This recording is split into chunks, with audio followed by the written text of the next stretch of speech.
বস্তুটো বছৰতো বহুত থাকে, কিন্তু সকলো দিৱসত আমি উদযাপন নকৰোঁ। বিদ্যালয়ত কিছুমান বিশেষ দিৱস থাকে য'ত আমাৰ উদযাপন কৰাৰ আমাৰ প্ৰয়োজনীয়তা আছে, হয় নহয়? তাৰ ভিতৰত কি হ'ব, আমাৰ যিটো গণৰাজ্য দিৱস, ই এটা অন্যতম, হয়নে নহয়?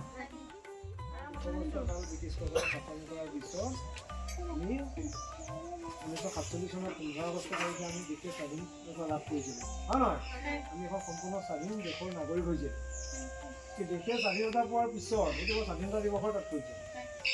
এতিয়া গণৰাজ্য দিৱসৰ আজি দিৱসটোৰ তাৎপৰ্য মানে কি, দেশ এখন আমি যেতিয়া সংকল্প লওঁ, তাত এটা কথা কওঁ নকওঁ যে আমি বিদ্যালয়ৰ নীতি নিয়ম মানি চলিম, কওঁ নে নকওঁ? বিদ্যালয়খন চলিবলৈ কিছুমান নীতি নিয়ম মানি চলিবলগীয়া হয়, সমাজ এখন চলিবলৈ কিছুমান নীতি নিয়ম থাকে, হয় নহয়? জিলাখনৰ থাকে তেনেকৈ, গাঁওখনৰ থাকিব। ঠিক তেনেকৈ দেশ এখন পৰিচালনা কৰিবলৈ হ'লেও কিছুমান নীতি নিয়ম থাকিব লাগিব। চৰকাৰে কি কৰিব, জনসাধাৰণে কি কৰিব, বুজি পাইছে নাই? গতিকে সেই নীতি নিয়মবিলাক প্ৰতিখন দেশৰে, পৃথিৱীত যিমানবিলাক দেশ আছে সকলো দেশৰে সেই নীতি নিয়মবিলাক থকা এখন কি হ'ব, গ্ৰন্থ বুলিয়ে ক'ব লাগিব। এখন নীতি নিয়ম থকা, যিখন লিপিবদ্ধ থকা এখন গ্ৰন্থ, সেইখনক সংবিধান বুলি কোৱা হয়। তাতে সকলো নীতি নিয়ম কেনেকৈ চলাব লাগিব দেশখন তাতে লিপিবদ্ধ হৈ থাকে। এতিয়া ভাৰতবৰ্ষ যেতিয়া স্বাধীনতা লাভ কৰিলে, গতিকে আমাৰ ভাৰতবৰ্ষ, আমাৰ দেশখনো পৰিচালনা কৰিবৰ কাৰণে এখন সংবিধানৰ প্ৰয়োজন হ'ল। কিছুমান নীতি নিয়ম লাগিব নালাগে? গতিকে স্বাধীনতা যেতিয়া উপভোগ কৰি স্বাধীনতা পাম হোৱাৰ ঠিক এবছৰ আগতে 1946 চনত আছে। এয়াই হ'ল আজি দিৱসৰ তাৎপৰ্য, হয় নহয়? এই দিৱসবিলাক উদযাপন কৰি কিনে কি হ'ব, আমি এতিয়া আমাৰ এতিয়া প্ৰাতঃসভাত আমি কি গাওঁ, অসম সংগীত গাওঁ, হয়নে নহয়? আৰু স্কুল যেতিয়া আমাৰ ছুটি হয় তেতিয়া আমি কি গাওঁ, তেতিয়া অসম সংগীত গাওঁ।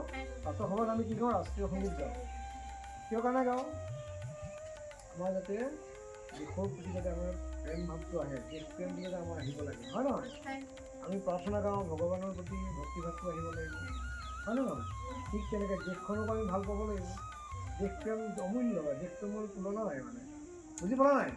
গতিকে দিৱসবিলাকৰ যোগেদি আমি দেশক ভাল পাব লাগিব। লোকসকলৰ আমাৰ চানেকিৰে আমি আমাৰ জীৱন গঢ়ি দেশক আগুৱাই লৈ যাব লাগিব, আমি নিজেও আগবাঢ়ি যাব লাগিব দেই। সকলোলৈকে পুনৰবাৰ গণৰাজ্য দিৱসৰ আন্তৰিক শুভকামনা জনাই আমি চমু ব্যৱসায় সামৰণি মাৰিছোঁ। আৰু মই আজি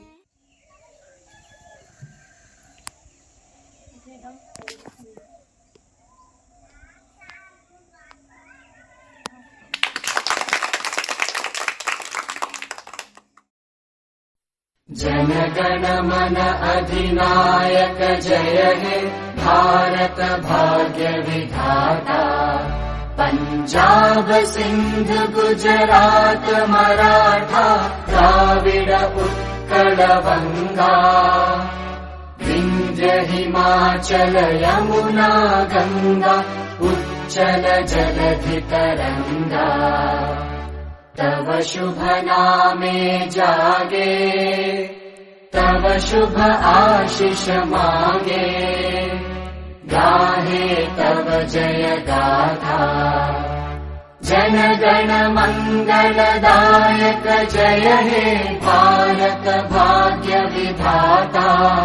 जय हे जय हे जय हे जय जय जय जय हे।